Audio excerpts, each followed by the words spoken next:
کہتے ہیں کہ کسی گاؤں میں ایک کسان رہتا تھا۔ اس کا ایک بیٹا تھا۔ وہ کسان بڑی محنت کے ساتھ اناج آگاتا اور بازار جا کر اس کو بیچتا تھا۔ جو اس سے منافع ہوتا وہ اس سے اپنا گھر کا خرچ چلاتا تھا۔ خیر آہستہ آہستہ وقت گزرتا گیا اور کسان اپنی عمر کے ساتھ ڈھلتا گیا۔ اب وہ کسان بوڑھا ہو چکا تھا اور اس کا بیٹا نوجوان ہو چکا تھا۔ وہ اپنے باپ کی طرح کھیتوں میں ہل چلاتا، محنت کرتا اور اناج اگاتا تھا۔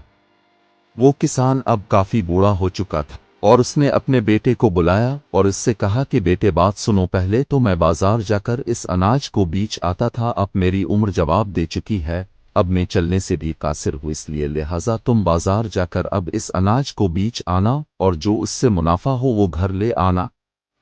بیٹا بھی باپ کی طرح بہت زیادہ محنتی اور ایماندار تھا۔ اس نے باپ کی باتوں کو اپنے پلے باندھ لیا۔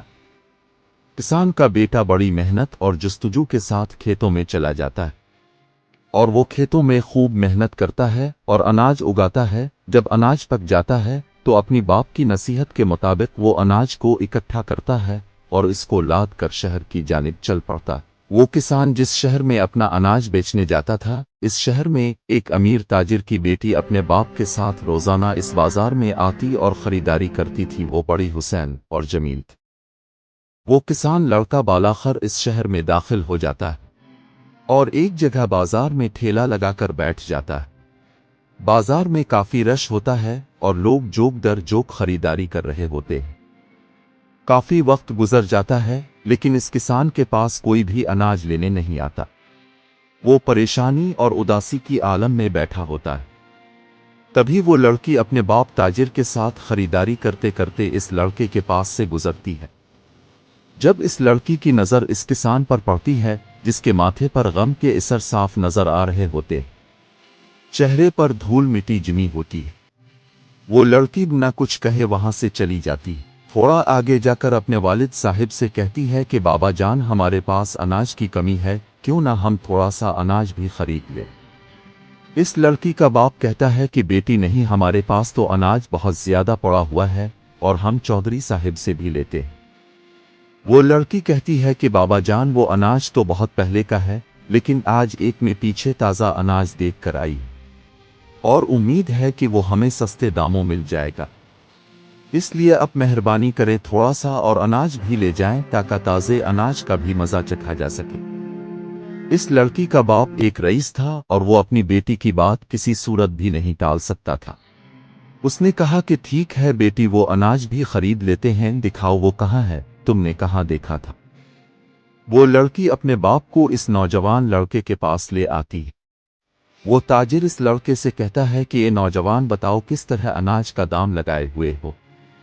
وہ نوجوان کسان بڑا ہی ایماندار اور دانا تھا، تو اس نے کہا کہ حضور آپ کو کتنا اناج چاہیے؟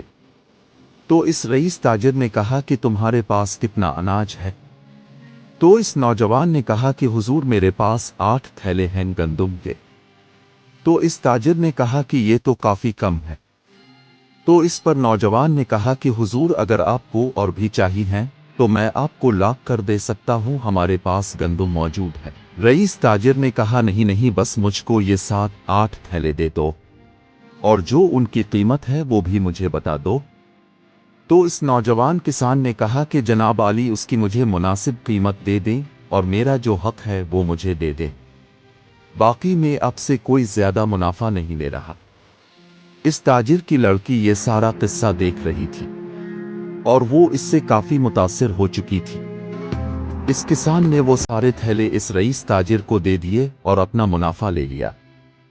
جب وہ رئیس تاجر اور اس کی لڑکی جانے لگے اور پیچھے سے وہ نوجوان کسان اپنے ماتھے سے پسینہ اور مٹی صاف کرنے لگ گیا، تو اس پر اس لڑکی نے پیچھے موڑ کر کہا کہ اے نوجوان لڑکے، اگر تیرا اناج ہم کو اچھا لگا تو ہم ایک بار پھر ضرور ملیں گے۔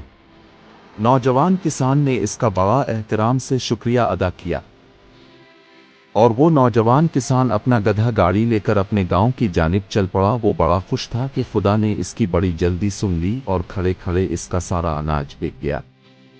جب وہ اپنے گاؤں پہنچا تو اس کا والد صاحب اپنے بیٹے کی رات دیکھ رہا تھا اس کا والد شاید پریشان تھا کہ بیٹا پہلی بار بازار میں گیا ہے، اناج بیچنے پتہ نہیں کیا کر کے آتا۔ تھوڑی دیر بعد بیٹا پہنچ جاتا ہے اپنے گاؤں۔ اپنے باپ کو دیکھ کر وہ خوشی سے جھوم اٹھتا ہے۔ باپ بیٹے کو دیکھ کر خوش ہو جاتا ہے کہ آج میرے بیٹے کے چہرے پر خوشی کے اثر